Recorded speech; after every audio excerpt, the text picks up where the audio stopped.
नमस्कार, welcome to nation first. My name is Vivek Mishra. दोस्तों, एक बड़ी न्यूज़ आ रही है यहाँ पे उत्तर प्रदेश से। उत्तर प्रदेश के चीफ मिनिस्टर योगी आदित्यनाथ जी कह रहे हैं, एक्चुअली इन्होंने हलाल सर्टिफिकेशन को बैन कर दिया यूपी में।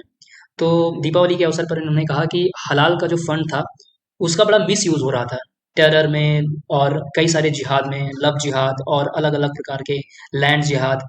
तो कई सारी चीज़ों में इसका मिस यूज़ हुआ है। आप देख पा रहे हैं इस आर्टिकल में जो लिखा हुआ है, मिसयूज्ड फॉर टेररिज्म, लव जिहाद एंड रिलीजियस कन्वर्जन्स। तो रिलीजियस कन्वर्जन्स में भी इसी पैसे का फंड का यूज हुआ है। फिलहाल कई तरीके की अलग अलग फंड्स के बारे में अभी मैं इस वीडियो में चर्चा करने वाला हूँ। तो समझते हैं कि ये हलाल सर्टिफिकेशन होता क्या है। It is a process that guarantees a product, service और food is permissible under Islamic law. यानी कि ये इस्लामिक लॉ के अकॉर्डिंग बिल्कुल परमिसिबल है, इसे यूज किया जा सकता है। ऐसा एक सर्टिफिकेशन होता है जिसमें कोई हराम का कंपोनेंट नहीं। हराम मतलब कोई फॉरबिडन, कोई ऐसी चीज जिसकी इस्लामिक कानून के अंतर्गत मनाही होती है, ऐसी कोई चीज नहीं है। इसलिए ये एक तरीके का ऐसा कह सकते हो आप एक्सपोजर होता है जिसमें जितने भी मुसलमान हैं वो इसे यूज करेंगे, इस बात की गारंटी होती है।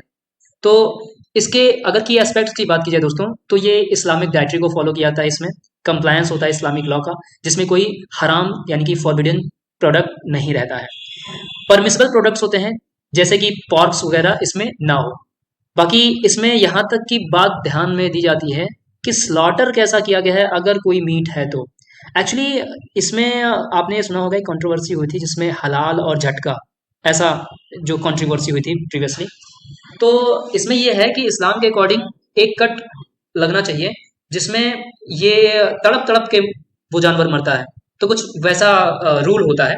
फिलहाल के लिए अगर देखा जाए तो हम अगर हलाल सर्टिफिकेट की बात करें तो उसमें अनअडल्टर्ड जो प्रोडक्ट्स होते हैं वो नहीं होते हैं, यानी कि उसमें कुछ ऐसी चीज़ें मिक्स ना हो। ग्लोबल मार्केट एक्सेस मिल जाता है, मुस्लिम पॉपुलेशन जहाँ ज़्यादा होती है, इसमें मुसलमान जो कंज्यूमर्स हैं उनका कॉन्फिडेंस बढ़ता है इस बात से। तो इसीलिए क्या होता था, अब तक जितने रूल्स थे उसके अकॉर्डिंग लोग, जितनी कंपनियां थी वो बनवाती थी इस सर्टिफिकेशन को। तो एक हिस्सा सर्टिफिकेट बनवाने में लगता था और वो पैसा रेगुलर जाता था, क्योंकि इसे रिवोक कर दिया जाता था तो बार बार इसे रिन्यू करवाना पड़ता था इस सर्टिफिकेट को। अब बात की जाती है योगी आदित्यनाथ की अगर, तो इन्होंने बताया कि करीब 25,000 करोड़ रुपए मिस यूज हुए हैं। देखिए, 25,000 करोड़ कोई छोटा मोटा अमाउंट नहीं है। अगर किसी छोटे से देश को चाहो तो 25,000 करोड़ रुपए खर्च करके वहां पे बहुत उल्टे पुल्टे काम करवा सकते हो आप। तो कहीं ना कहीं पे ये जो फंड्स थे, इनका जब मिस यूज होता है लव जिहाद जैसे केसेस के लिए, तो फिर लव जिहाद की घटनाएं बढ़ती हैं किसी भी रीजन में। और इसलिए नेशन वाइड लव जिहाद बढ़ा, नेशन वाइड अलग अलग प्रकार के जो जिहाद थे वो बढ़े, ऐसा ये रिपोर्ट कह रही है। और कहीं ना कहीं पे फिर योगी आदित्यनाथ के थ्रू भी ये बात कही जा रही है। अब अगर बात की जाए तो इसके क्या इम्पैक्ट है, आपने देखा होगा the Kerala story. Kerala story Kerala की एक घटना के ऊपर बनाया गया है, जिसमें बताया गया कि कुछ लड़कियों का, कुछ क्या, हजारों की तादाद में लड़कियों का कन्वर्जन हुआ लव जिहाद के माध्यम से। उनको न सिर्फ कन्वर्ट किया गया बल्कि कई सारी लड़कियों को विदेश भेज दिया गया, यहाँ तक कि सीरिया भेज दिया गया युद्ध के लिए। तो ये एक खतरनाक स्तर पर ऐसी घटनाएं हो रही हैं जिनके बारे में गवर्नमेंट तो बता ही रही है, बाकी शायद कई सारे एक लार्ज पॉपुलेशन को ये सारी बातें पता भी नहीं चलती हैं। और जो न्यू एज की लड़कियां हैं या फिर यंगस्टर्स हैं, उन्हें ये बातें पता नहीं चलती और वो इन ट्रैप्स में फंस जाते हैं। तो अगर देखा जाए तो इसमें क्या नंबर्स हैं एज पर केरला गवर्नमेंट। तो 2012 में चीफ मिनिस्टर ओमान चंडी ने एक केरल की असेंबली में एक रिपोर्ट रखी जिसमें उन्होंने कहा कि 2006 से 2012 के बीच में 7,713 लोग कन्वर्ट हुए हैं इस्लाम में, जिसमें 2,667 लड़कियां 2006 से 2009 के बीच में कन्वर्ट हुई हैं, जो कि आफ्टर मैरिज यानी कि लव जिहाद के केसेस को इंडिकेट किया उन्होंने। केरला कैथोलिक बाइशॉप्स काउंसिल का जो माउथ पीस है जगर्ता, उसने 2015 में एक रिपोर्ट पब्लिश की जिसके अकॉर्डिंग 4,000 यंग लड़कियां कन्वर्ट हुई हैं 2005 से 2012 के बीच में। और सितंबर 2021 में यही संस्था कह रही है कि नॉन मुस्लिम यंगस्टर्स को लेवर किया जा रहा है, यानी कि उनको बहलाया फुसलाया जा रहा है टारगेट करके लव जिहाद के लिए, और बाकी नारकोटिक जिहाद के लिए भी ये केरला में चल रहा है, ऐसा ये रिपोर्ट कह रही है। तो अब बात तो ये है, 7,713 लोग कन्वर्ट हुए, 2,667 लड़कियां कन्वर्ट हुई। ये कैथोलिक जो बाइशॉप्स है, ये इनके अकॉर्डिंग 4,000 लड़कियां कन्वर्ट हुई। लेकिन रियल पिक्चर केरला स्टोरी कुछ और ही कह रही है। So what is the real Kerala story, what is the number of women who converted to Islam. ये केरला स्टोरी बताती है कि 32,000 महिलाएं कन्वर्ट हुई हैं, जिसमें कई सारी लड़कियों को उनके माँ बाप जो थे वो अब उनसे मिल भी नहीं पाए, क्योंकि उन्हें विदेश भेज दिया गया, यहाँ तक कि युद्ध में आईएसआईएस के लिए युद्ध में भेज दिया गया। तो ऐसी ग्रिम सिचुएशंस हैं और जिसके बारे में लार्ज स्केल पर लोगों को कुछ नहीं पता है। So that's why I thought कि हम इस पर एक वीडियो जरूर बनाएंगे। तो फ्रेंड्स, अगर बात की जाए तो कई सारे न्यूज आते हैं उत्तराखंड में 100 इलीगल मदरसा सीड, यानी कि लगातार इलीगल मदरसा बन रहा है और उन पर कार्यवाहियां किया जा रहा है, उसकी रिपोर्ट्स और आए दिन न्यूज आ रही है, आर्टिकल्स में लिखे रहते हैं। एसआईटी क्रिएट किया था उत्तर प्रदेश सरकार ने, जिसमें 13,000 इलीगल मदरसे बताए गए एसआईटी की रिपोर्ट में। तो रेकमेंड किया गया कि इसे बंद कर दिया जाए, जस्ट बिकॉज इसमें फाइनेंशियल रिकॉर्ड्स की जो ट्रांसपेरेंसी थी उसकी कमी थी। एंड हर डिस्ट्रिक्ट में करीब 500 मदरसे थे।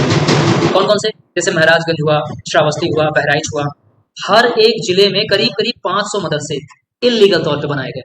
तो ये बड़े लेवल पे चीजें हो रही हैं। अब उत्तराखंड में लव जिहाद के केसेस लगातार बढ़ते गए। ये एक आर्टिकल है जिसमें 13 लव जिहाद के केसेस पे स्पेशली चीफ मिनिस्टर को बोलना पड़ रहा है हम इस पे कार्यवाही करेंगे। तो ये जाहिर सी बात है, एक बड़ी समस्या है, उत्तराखंड में भी है। अब देखा जाए तो उत्तराखंड में क्या क्या चीजें हो रही हैं, जिसमें 541 डिमोलिशंस के बारे में बताया गया। इसमें मजारों को जो गवर्नमेंट लैंड्स पर थे उनको डिमोलिश किया गया बीते कुछ समय में, और 465 मजारों को जो इलीगल स्ट्रक्चर्स थे उन्हें भी हटाया गया, जो कि स्पेशली फॉरेस्ट लैंड पे थे। तो इसमें डिमोलिशन उन सारी चीजों का हो रहा है, इलीगल स्ट्रक्चर्स जो कि मजार हो चाहे मंदिर हो कुछ भी हो सबका देखा गया। तो इसमें 7,000 एकड़ को मुक्त करवाया, इन्होंने रिकवर किया, जिसमें से 541 इलीगल मजार्स को जब डिमोलिश किया तब 7,000 एकड़ मिले। तो ये मई 2023 में ऐसी घटनाएं इन्होंने की जो कि गवर्नमेंट के लेवल पे हुआ। अब यहाँ पे ये समझा जा सकता है दोस्तों कि इतने बड़े स्तर पे अगर मजार बन रहे हैं, इतने बड़े स्तर पे मस्जिद बन रही हैं और वो भी इलीगल हैं, तो कहीं ना कहीं पे सिचुएशन बहुत ही ग्रिम है। और यहाँ पर विचार करने योग्य बात है कि आखिर किस दिशा में हमारा देश जा रहा है। ऐसा कहा जाता है कि किसी देश को अगर आप बिल्कुल बदलना चाहते हैं तो वहां पे फंडिंग करते रहिए। जैसे कि अमेरिका ने कई सारे रिसेंट में सरकारें बदली हैं, बांग्लादेश में सरकार बदल दी, नेपाल में सरकार बदल गई, अफगानिस्तान में सरकार बदल गई, पाकिस्तान में सरकार बदल गई। इन सारी सरकारों को बदलने के पीछे जो मेथड होता था, ढेर सारा पैसा दे दिया और वहां पर अपनी विचारधारा की सरकार बना ली। वहां पे दंगे कर दिए, वहां पे फसाद कर दिए और उसके बाद में सरकार को जबरदस्ती ताकत के बल पे, पैसे के बल पे गिरा दिया। तो ये जो सारी चीजें हो रही दोस्तों, जाहिर सी बात है अगर कोई तीसरा देश किसी देश में इन्वेस्ट कर रहा है, इस तरीके के पैसा फंडिंग कर रहा है, तो अपनी सत्ता चाहता है, तो वहां के लोगों की भलाई के लिए तो नहीं होगा। आज की डेट में बांग्लादेश में जो सिचुएशन है, लाखों लोग, हजारों लोग मारे गए, कई सारे अनरिपोर्टेड होंगी जिनके बारे में किसी को नहीं पता।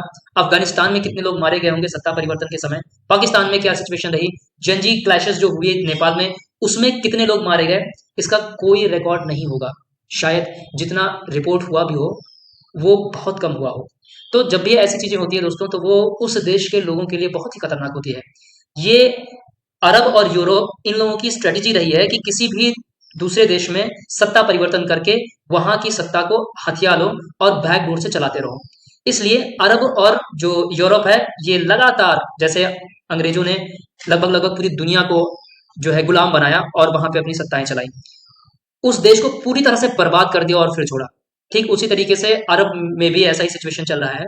और सऊदी अरब कई देशों में वहाबी विचारधारा है उसको प्रमोट करता है।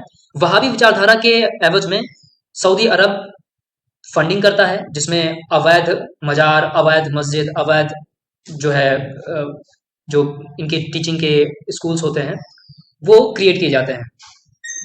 तो इन सारे के माध्यम से कहीं ना कहीं पर उस देश की सत्ता को परिवर्तित करने का एक आंदोलन क्रिएट किया जाता है।